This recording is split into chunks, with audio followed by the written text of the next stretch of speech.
Olá, pessoal. Estamos aqui para mais uma aula da disciplina de Semiologia e Semiotécnica 1.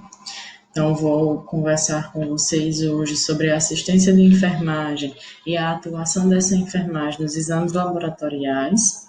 Então, os exames mais comuns a serem feitos, nós vamos ver hoje, como é realizado e também algumas recomendações.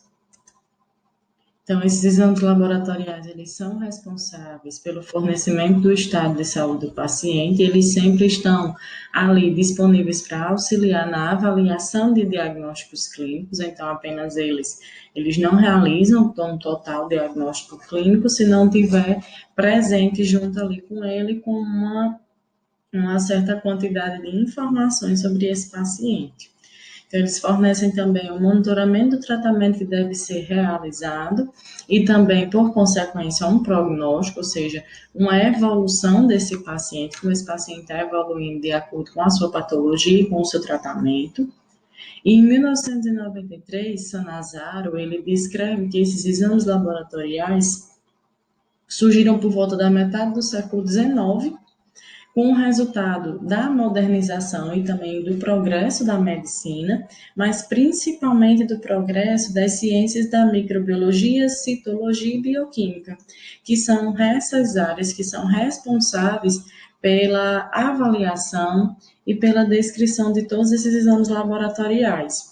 Então, a enfermagem, nós vamos ver a atuação dela nos próximos slides, mas uma maior parte desses exames laboratoriais ele está ligado diretamente com o pessoal da microbiologia, da citologia, principalmente com o pessoal da bioquímica, que é justamente quem analisa e quem avalia e quem dá esses resultados desses exames laboratoriais. Segundo também a RDC número 302 de 2005, a RDC da Anvisa, o laboratório clínico, ele conceitua-se como esse serviço que é destinado à análise de amostras de pacientes que tem como objetivo oferecer o apoio diagnóstico e o tratamento adequado para a patologia que aquele paciente está no momento. Essa resolução, além disso, além de conceituar esse serviço e definir os objetivos dele, ele ainda define alguns requisitos para o funcionamento desses laboratórios clínicos ou os postos de coleta, né, que onde são coletados apenas os exames, mas não são analisados ali. Sejam eles públicos ou privados, eles estão dentro dessa mesma diretriz e que realizam sempre atividade nas áreas das análises clínicas, patologia clínica e também citologia. Então, vão ter alguns locais que são chamados postos de coletas, que nesses postos de coletas não é realizado a análise desse material, mas é apenas realizada a coleta desse material. Então, a enfermagem dentro dessa área dos exames laboratoriais, ela está sempre em constante presença, tanto no tratamento do paciente, como também nas pessoas sadias que buscam esses exames para fazer um acompanhamento, um monitoramento da sua saúde. Torna-se importante também ser conhecedor da assistência correta prestada ao paciente no que diz respeito a esses exames laboratoriais. Então, é um dever do público da enfermagem também, que atua diretamente nessa área de exames laboratoriais, ter um conhecimento da correta assistência que deve ser realizada no momento dessa coleta. Então, também são considerados vários tipos de exames laboratoriais existentes atualmente. Aí, desde a requisição do exame do paciente, existem vários fatores que podem induzir ao erro desse resultado. A gente acha que o erro do resultado, a culpa está só de quem analisou, né? De quem viu aquilo ali, de quem fez a análise daquele material e analisou de forma errônea, mas não. Os erros desse resultado podem começar desde o momento do preparo desse paciente para ser realizado esse exame. Então, a enfermagem está envolvida, além da realização das técnicas, que é onde o técnico realmente está totalmente ligado diretamente, né, à coleta desse material, mas também na questão informativa desse processo, que por meio do fornecimento dessas informações corretas, como local e formas de coleta, os cuidados que devem ter antes desse exame, como deve ser feita a retirada desse exame e o encaminhamento desse resultado para quem solicitou, seja o médico, o enfermeiro, os nutricionistas, o profissional solicitante, como também a interpretação equivocada do resultado pelo próprio paciente, porque às vezes o que acontece muito é do paciente ver aquele exame, né, saber do que é aquele exame que está sendo feito, e de repente ir na internet e pesquisar possíveis causas de alterações daquele exame e fazer uma interpretação equivocada, uma interpretação errada daquele resultado. Então, a enfermagem ela está aí justamente para repassar informações altamente corretas para que esse tipo de atitude, esse tipo de resultados equivocados, de falta de informação não aconteça, que seja assim passar todas as informações que são de responsabilidade nossa para esse paciente. As atividades desenvolvidas pela enfermagem nesses laboratórios de análise clínica, elas estão desde o gerenciamento da assistência de enfermagem até a própria organização da instituição. Aí esse primeiro item está sempre mais ligado à questão do profissional de nível superior, a questão do gerenciamento e da organização dessa instituição, e a assistência de enfermagem aos pacientes, como, por exemplo, a coleta de sangue, são direcionadas ao profissional de nível médico, são direcionadas a vocês. A parte que está mais ligada ao paciente, porque geralmente, quando o paciente vai realizar a coleta do exame, ele tira dúvidas com quem está coletando, e não com a pessoa que está lá dentro gerenciando tudo aquilo. Então, ele vai tirar dúvidas com vocês. Ele vai perguntar para que serve, ele vai perguntar possíveis valores de referência, ele vai perguntar possíveis doenças que sejam, que possam acometê-los dependente do resultado desse exame. Então, sempre essas perguntas irão surgir para quem coleta. Aqui também eu vou trazer para vocês os principais exames laboratoriais. Como assim os principais? Não tem como trazer todos em uma única aula, e até porque a gente vai acabar fugindo um pouco do assunto, que é semiologia e semiotécnica. Isso é uma aula mais a nível de informação, né, que está dentro da ementa, é claro, da grade curricular de vocês, mas é uma aula mais informativa, porque vocês necessitam saber as recomendações, necessitam saber esses exames, qual que é aquele diagnóstico, o que é que ele pode trazer para esse paciente, para que na assistência, ou seja, na prática, vocês não se deparem com isso e não sabem como proceder, o que explicar.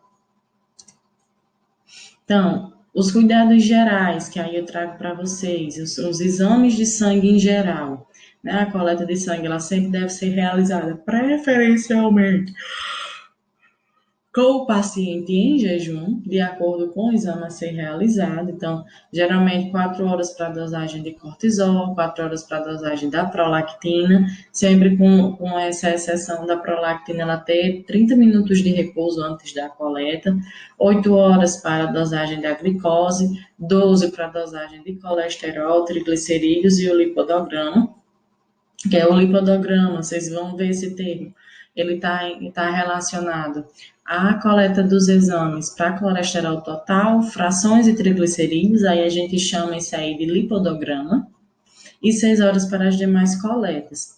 Aí o que eu trago para vocês, esse jejum, Ana, vai ser seguido à risca, não pode passar ou não pode ser menos, aqui é uma base, é uma média.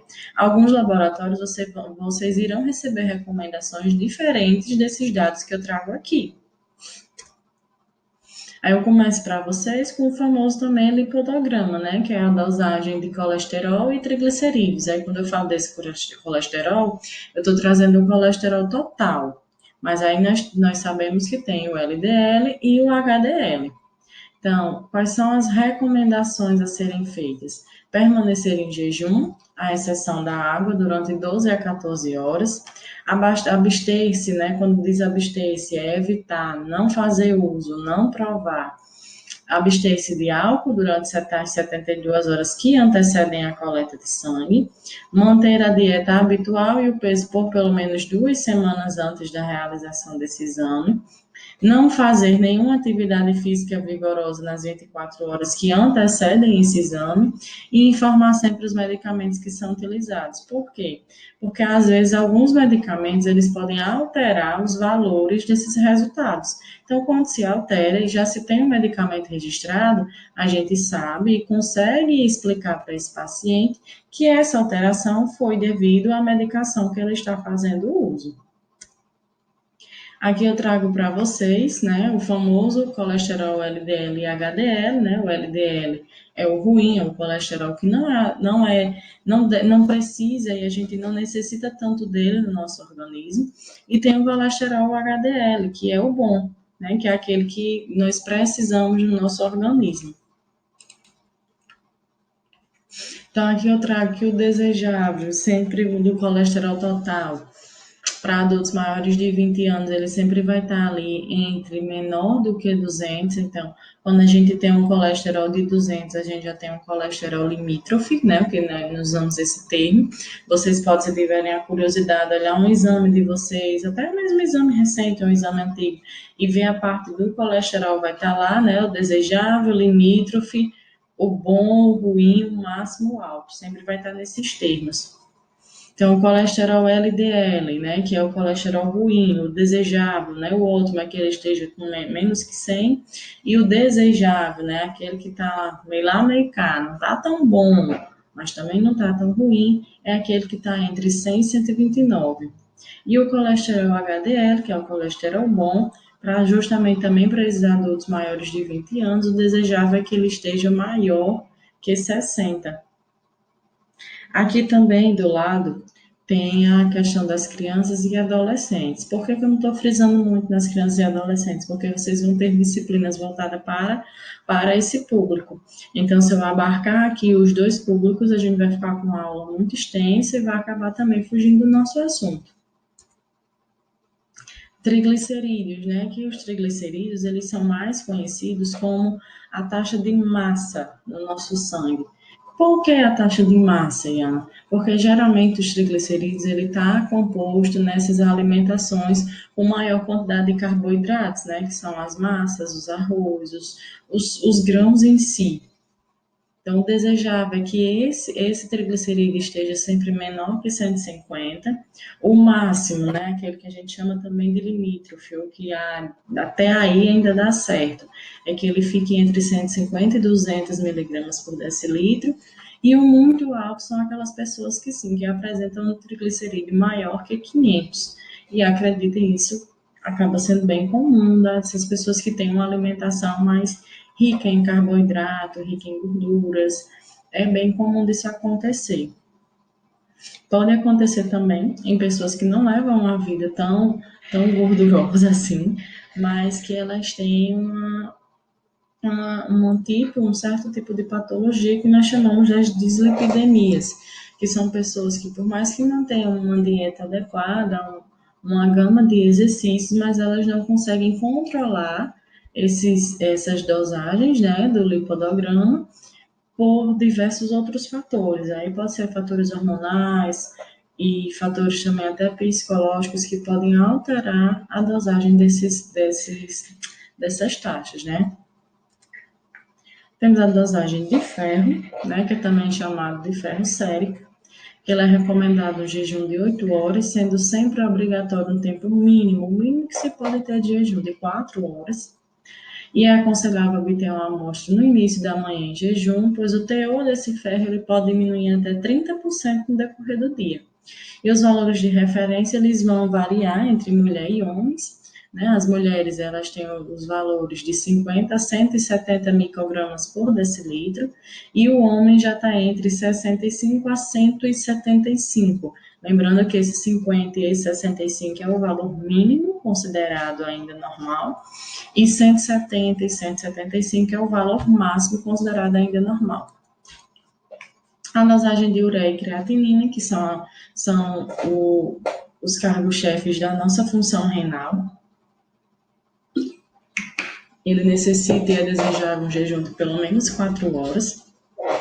Sempre deve-se evitar a prática de exercício excessivo durante 8 horas antes desse teste, evitar a ingestão de carne vermelha em excesso durante as 24 horas antes dessa prova, principalmente para a creatinina, né? A ureia não se faz necessário muitas recomendações além do jejum, mas a creatinina ela pode sim alterar de acordo com o não cumprimento desses itens de recomendação, como a prática de exercício e como a ingestão de carne vermelha. Aí os valores de referência da ureia, nós temos entre 16 e 40 miligramas por decilitro, e já a creatinina de 0,6 a 1,2 miligramas por decilitro. Por que que eu digo que aqui é a nossa função renal? Porque são essas as substâncias que nós encontramos na filtração do nosso sangue. A partir do momento que há um distúrbio nesses dois itens, no momento dessa filtração, então pode estar ocorrendo um desequilíbrio. E esse desequilíbrio pode não ser tão bom. Então é sempre bom a gente estar relembrando nesses pacientes a importância principalmente da ingestão de água e de abster-se, né, de evitar sempre o consumo excessivo de sal, né, de sódio. Lembrando que esse sódio não está só no sal de cozinha que nós colocamos na comida, esse sódio está presente em uma grande parte, em uma maioria imensa dos alimentos que consumimos, os industrializados. A dosagem de glicose, que é também chamada de glicemia, ou apenas glicemia em jejum. Tem um jejum obrigatório, porque essa glicose é justamente aquela que é coletada quando não temos nos alimentado. O adulto entre 8 e 12 horas, a criança de 1 a 5 anos, de 6 horas de jejum, e essas crianças menores de 1 ano, 3 horas de jejum. Então, a coleta ela deve ser efetuada sempre pela manhã, né, de preferência. Caso seja diabético, se possível, não utilizar a insulina ou o hipoglicemiantes, que são as medicações orais no momento da coleta, mas sempre isso orientado por um médico, tá, pessoal? O valor de referência, né, dessa glicose é que ele sempre seja inferior a 100. Aí aqui eu trago para vocês esse semáforo da diabetes, né? Quando a gente tem um semáforo verde, né, nós temos um caminho livre, a pessoa ela é considerada sem diabetes, então ela tem um valor menor ou igual a 99. Porque aqui, quando eu digo inferior a 100, então eu estou falando de 99. O 100 já é limítrofe. O pré-diabetes é aquela pessoa que está entrando já na zona de perigo, por isso o sinalzinho amarelo é aquele sinal de atenção, de ter cuidado, de maneirar na alimentação, procurar rever todas as suas refeições, é o que nós chamamos do pré-diabético, que está sempre entre 100 e 125, tá ali, no amarelo. O vermelho é quando essa glicemia em jejum ela dá maior ou igual a 126 miligramas por decilitro. Então, aqui já pode sim se caracterizar uma possível diabetes. Vai fechar diagnóstico só com a glicemia em jejum? Não. Apenas a glicemia em jejum ela não fecha o diagnóstico de diabetes. Então, isso aí já é um pontapé para esse diagnóstico. Vão se solicitar alguns outros exames. Quais exames são esses? Um deles é a hemoglobina glicada, né, que ela é também chamada de hemoglobina glicosilada, hemoglobina glucosilada, glicohemoglobina, hemoglobina A e C e HbA1c, que nada mais é do que a hemoglobina glicada, né? Que nesse paciente, ele não necessita de um jejum obrigatório, no entanto, é desejável pelo menos 4 horas de jejum, pois esses resultados eles acabam sendo mais apurados, mais fidedignos quando são obtidos dessas amostras do qual ainda não receberam nenhum tipo de alimentação. E não há nenhum cuidado especial para o momento dessa coleta. Aí aqui os valores de referência é de 4 a 6%, onde esse diagnóstico de diabetes mellitus, né, ela está sempre mais relacionado aos resultados dos exames com igual ou maior que 6,5, e um bom controle, né, da pessoa que já é diabética, um bom controle quando ela está sempre menor que 7%. Os valores de referência são de 4 a 6, ainda está dentro do limite. Aqui eu trouxe os níveis de teste provocado aqui, ó. Nessa casinha, né, como se fosse uma casa, nessa seta do normal, do pré-diabetes e do diabetes. Então, essa hemoglobina glicada normal, ela está sempre em torno de 5%, ou até menos. E a glicemia em jejum, 99 abaixo. Já essa parte da curva glicêmica já é um exame mais específico. Geralmente ele é pedido quando ambos dão alterado, tanto a glicemia em jejum como a hemoglobina glicada, e perde essa curva glicêmica. A pré-diabetes, ela está sempre instalada nas pessoas com uma glicemia em jejum de 100 a 125, 126 como vimos, e 5,7 a 6,4 dessa hemoglobina glicada. E o diabetes, geralmente, ele está mais instalado quando essa hemoglobina glicada está sempre entre 6,5 ou acima disso, e essa glicemia em jejum está sempre acima de 126. Temos o que nós chamamos também de glicemia pós-pandrial, vocês já devem ter escutado falar. O que é essa glicemia pós-pandrial? É aquela glicemia que é coletada, né, aquele exame que é coletado após a refeição. Então, essa amostra ela precisa ser colhida 2 horas após o início da refeição. Aí, quando a gente fala isso, muita gente entende que não é no início da refeição, é quando termina. Começa a contar assim, terminei minha refeição agora, então a partir de agora eu vou contar 2 horas. Então, não é bem assim. Então, a glicemia pós-pandrial, o ideal é que ela comece a contar essas 2 horas após o início da refeição. Um exemplo, você realizou a glicemia em jejum às 6 horas da manhã. Você começou a tomar café às 7.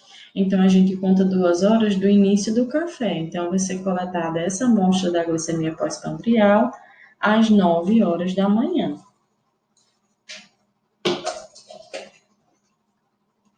Tudo isso deve ser cronometrado a partir do início dessa refeição, com uma tolerância máxima de 15 minutos para a realização dessa coleta. O uso de medicamentos para diabetes ele não deve ser suspenso, a não ser que seja suspenso com informação médica, né? Esse médico ele liberou o não uso dessa medicação, então por isso que esse paciente parou de tomar para a realização desse exame. E se a glicemia em jejum também tiver sido solicitada e nesse mesmo dia não foi possível fazer a coleta dos dois, a glicemia pós-pandrial ela deve ser feita no intervalo máximo de 60 horas, ou seja, da glicemia em jejum para pós-pandrial, o intervalo máximo que nós podemos ter dessas duas coletas são de 60 horas. O valor de referência é que essa glicemia pós-pandrial desejável é que ela sempre esteja inferior a 140, ou seja, 139 é o mais indicado. No caso aqui, gente, até 139. O exame de urina, conhecido como EAS, a amostra sempre deve ser coletada pelo paciente na manhã do dia destinado à entrega desse material, então sempre a primeira urina do dia.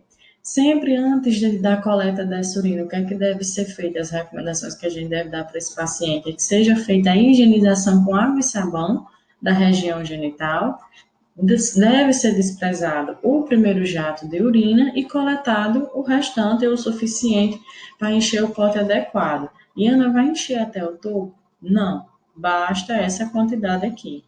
Metade do pote já é o suficiente para se fazer a análise, ou até menos, mas considera-se a metade uma quantidade comum de ser entregue. Fazer a entrega desse material até 1 hora após essa coleta, e caso não seja possível, deve-se adicionar, condicionar esse recipiente a um saco de gelo. O recipiente adequado é esse, que nós chamamos de pote coletor, que tanto serve para a coleta de urina como para a coleta de fezes. Aqui eu trago o hemograma, que é um dos exames mais comuns que a gente vai ver, vai saber mesmo da questão da coleta, que o hemograma ele é um tipo de exame de sangue que avalia as células que compõem esse tecido sanguíneo, identifica sempre a quantidade, o formato e o tamanho das células, incluindo os glóbulos vermelhos, brancos e as plaquetas, Deve ser realizado pelo menos 2 a 4 horas de jejum, né, depois de refeições abundantes ou refeições muito gordurosas. Não consumir bebida alcoólica no mínimo umas 48 horas antes da coleta desses exames e evitar a realização de exercícios físicos intensos e, se possível também, não fazer o consumo de café e não fumar no dia do exame. Aqui eu trago para vocês um exemplo de um resultado de hemograma, né, bem antigo, coletado da internet mesmo, que aqui ele traz todos os itens que são avaliados em um hemograma. A parte do eritrograma e a parte do leucograma, né? Aqui é a parte dos glóbulos vermelhos e aqui é a parte dos glóbulos brancos e, por último, as plaquetas.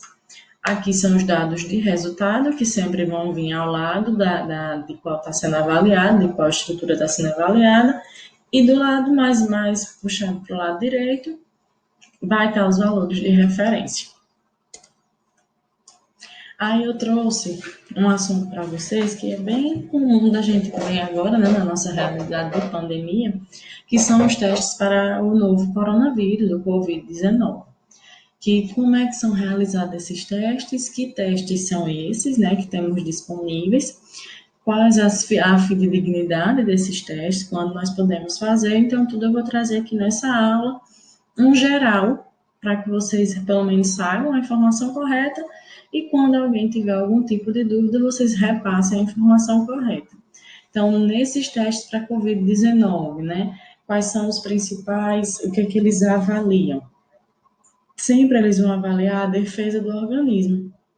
E a defesa do nosso organismo ela é composta por anticorpos do tipo IgM, que eu acredito que vocês já devem ter visto em alguma disciplina, ou se não viram ainda, dando um geral para vocês compreenderem. E esses IgM, né, esses anticorpos IgM, são células de defesa do nosso corpo. E o IgM é o primeiro a aparecer. Então, é aquela célula que vai primeiro para defender o nosso organismo daquela célula invasora.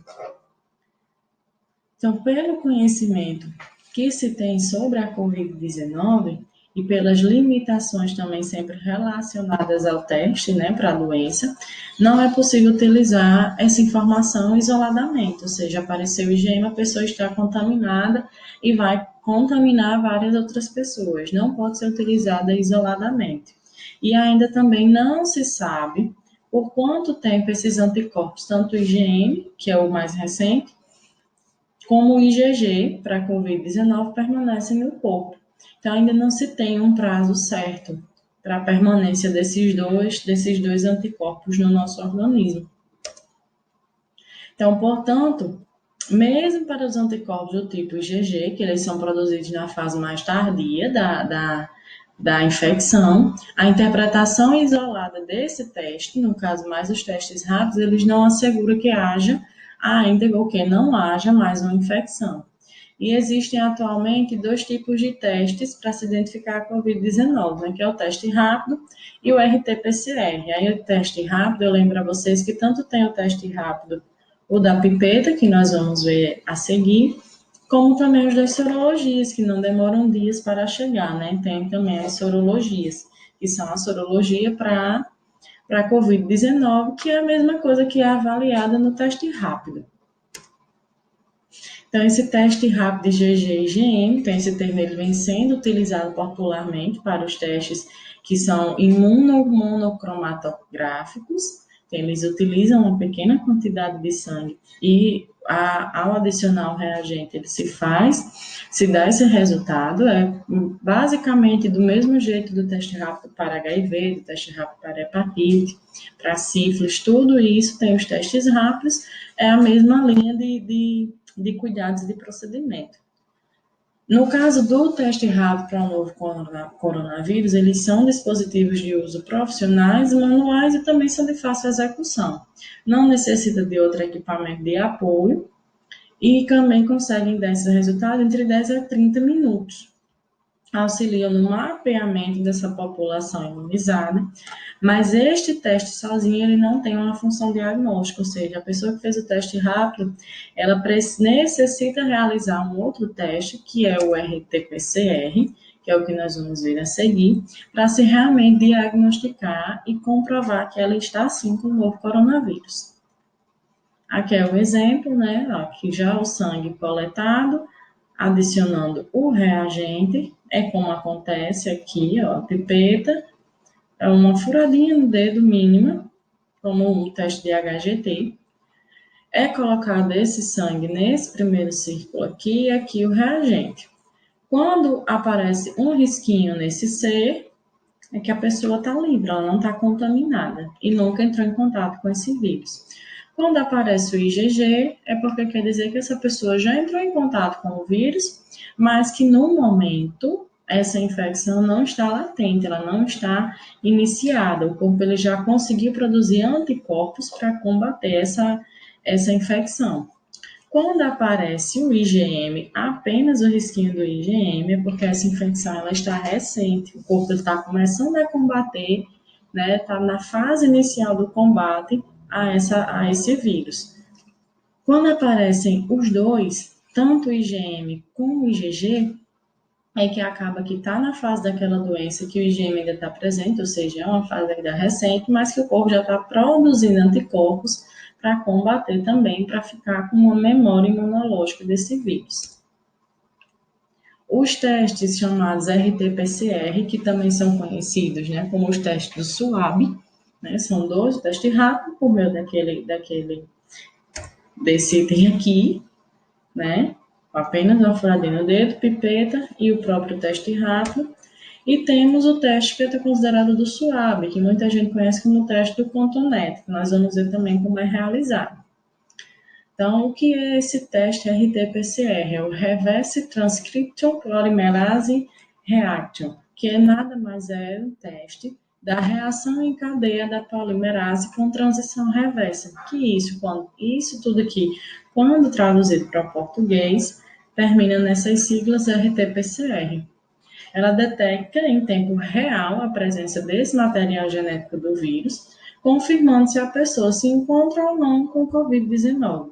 Por que ele é mais preciso? Porque justamente por essa parte aqui, ó, por ele detectar a parte, por ele detectar uma parte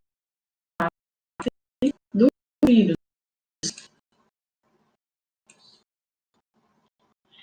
Então, como ele detecta uma parte desse material do vírus, quando confirmado, a parte desse material genético do vírus, quando se confirma, o que acontece? Ele dá para entender melhor e dá para diagnosticar muito mais rápido, é um teste mais preciso.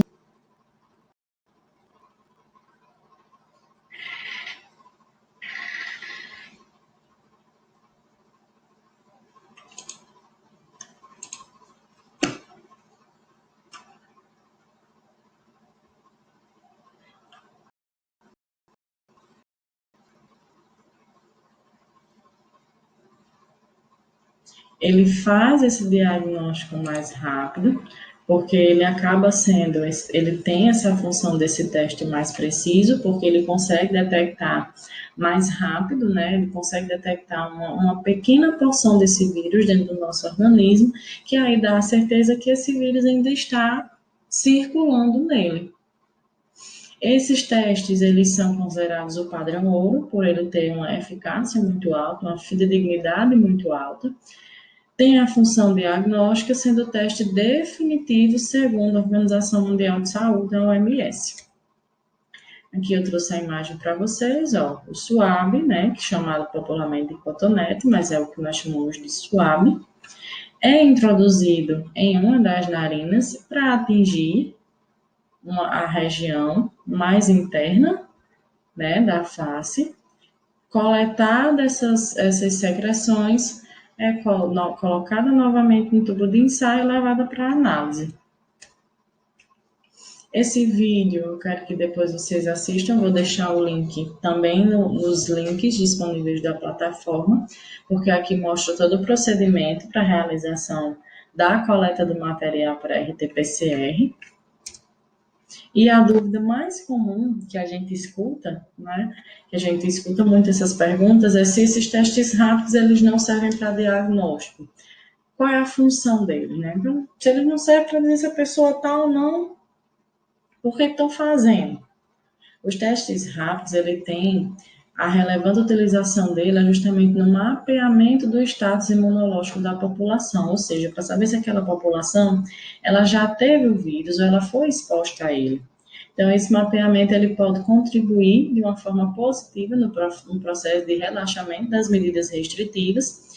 Então, ele tem uma grande relevância, uma grande importância quanto ao que a gente chama de controle pandêmico, por ocasião também desse retorno das atividades. Ou seja, se a gente percebe que a população ela já entrou em contato, ela já combateve esse vírus por ter um IgG positivo, então acaba que ela conseguiu combater aquilo ali com o próprio organismo, e se uma grande parte da população está dando negativo, ou seja, ou com IgG positivo, ou que nunca entrou em contato com esse vírus, já se pode se ter um relaxamento dessas medidas restritivas.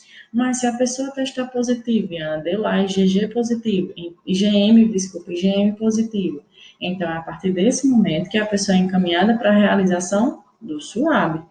Mas o testar positivo já dá a autoridade daquela entidade isolar aquela pessoa, se realizar esse exame e aguardar o resultado, que em sua maioria das vezes também vai dar o mesmo positivo, que os testes rápidos eles têm uma eficácia alta também, mas o RT-PCR, né, que é o SUAB, ele tem como padrão ouro, então para se passar, para se ter esse diagnóstico final, tem que se passar por ele.